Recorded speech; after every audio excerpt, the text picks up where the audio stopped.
Bonjour à toutes et à tous et bienvenue sur NeuroGym en ligne. Je me présente, je m'appelle Cindy Gauthier, je suis physiothérapeute et j'ai un doctorat en sciences de la réadaptation.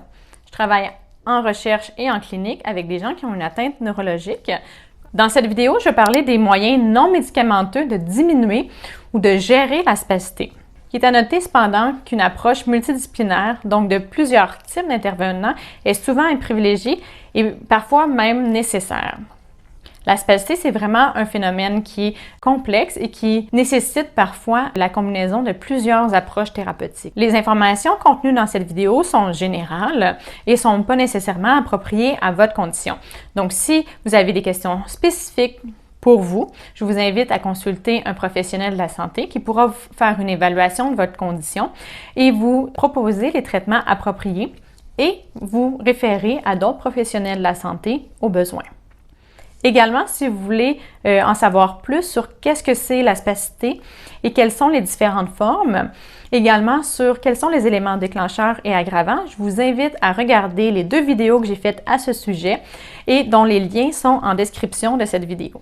Je dois dire que malheureusement, il n'y a pas de traitement miracle pour la spasticité. C'est réellement un phénomène qui est complexe, puis qui est très difficile à traiter. Puis selon la sévérité de la spasticité, les traitements vont être plus ou moins efficaces. C'est une problématique qui est difficile à traiter et qu'on tente encore de comprendre complètement.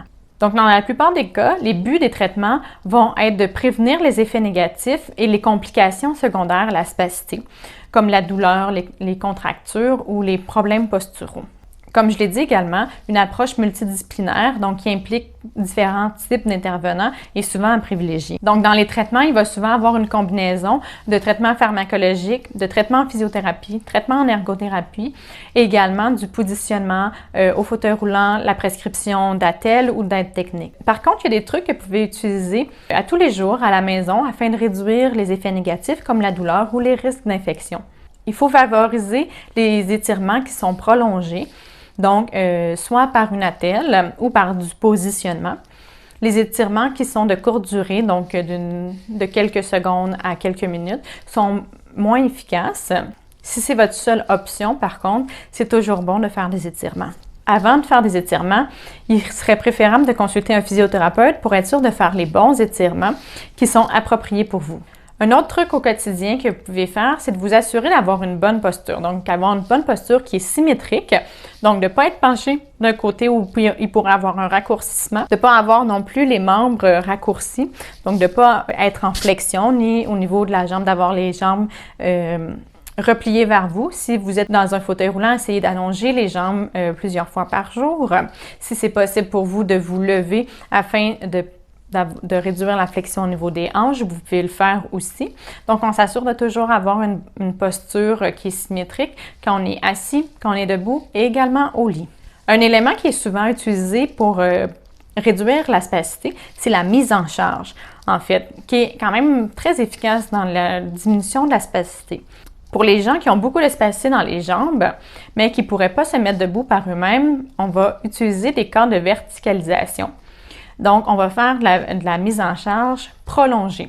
Pour les gens qui peuvent se mettre debout, donc, vous pouvez aussi vous mettre debout par vous-même. Ça va faire un exercice musculaire en plus de faire de la mise en charge.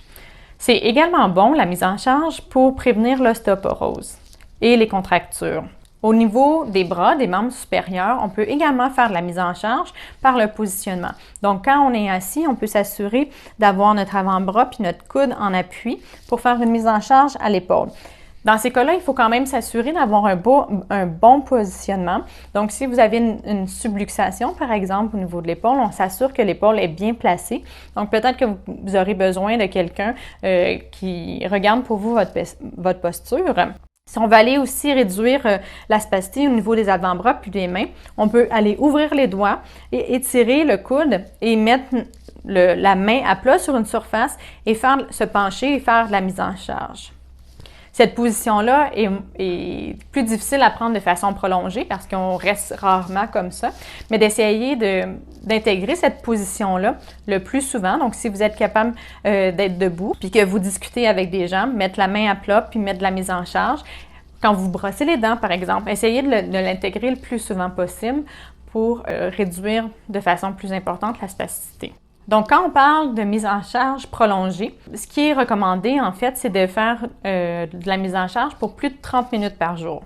Si ce n'est pas possible pour vous, le plus souvent, comme je l'ai dit, le plus souvent vous allez le faire, le mieux ça va être. L'exercice est également un bon moyen de réduire la spasticité. On pourrait penser qu'en renforçant le muscle qui est déjà spastique, qui est déjà en contraction, ça serait pas bon. En fait, c'est l'inverse, parce que le muscle qui est spastique n'est pas nécessairement fort. Donc, plus on va le travailler, plus on va améliorer aussi le contrôle moteur. Puis, la spasticité, c'est un réflexe. Si on a un meilleur contrôle moteur, on peut contrecarrer, dans un sens, ce réflexe-là. Donc, il y a une possibilité de réduire la spasticité à ce niveau-là. Un autre élément qui est important, on veut travailler le muscle qui est antagoniste, donc le muscle opposé. Par exemple, si j'ai de la spasticité comme ça à mon biceps, que mon biceps est très spastique, mon triceps va devoir travailler plus fort pour faire l'extension de mon coude parce qu'il doit aller contre la force que la spasticité exerce au niveau de mon biceps, donc il doit aller forcer un petit peu plus fort. Donc, plus vous allez renforcer, plus le triceps va être renforcé, plus il va être facile de l'utiliser dans les tâches fonctionnelles. Un autre type d'exercice qui est important, c'est les exercices posturaux. Donc, les exercices du tronc, du bassin et au niveau des omoplates, donc la chaîne scapulaire. Plus on améliore la stabilité de notre tronc, de notre corps, bien cela permet un meilleur contrôle au niveau de nos membres, donc nos bras et nos jambes. Les mouvements répétés de façon lente, donc pas de façon rapide et saccadée, parce que ça va augmenter la spasticité, mais les mouvements répétés et lents, donc par exemple la marche, qui inclut les mouvements répétés, mais également la mise en charge, est un bon moyen de réduire la spasticité au niveau des jambes. La stimulation électrique, comme l'utilisation d'un TENS ou de la stimulation électrique musculaire, peut également réduire la spasticité. Par contre, avant d'utiliser une telle approche, il faudrait consulter un physiothérapeute pour avoir un programme qui est adapté à vous et être sûr que vous utilisez l'appareil de façon adéquate. Finalement, l'élimination ou la prévention des éléments déclencheurs ou aggravants de la spasticité peut permettre de réduire les effets négatifs.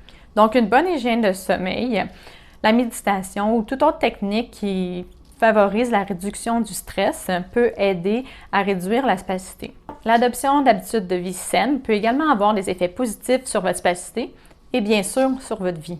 Voici donc un résumé de certaines choses que vous pouvez faire pour réduire la spasticité et en réduire les effets négatifs.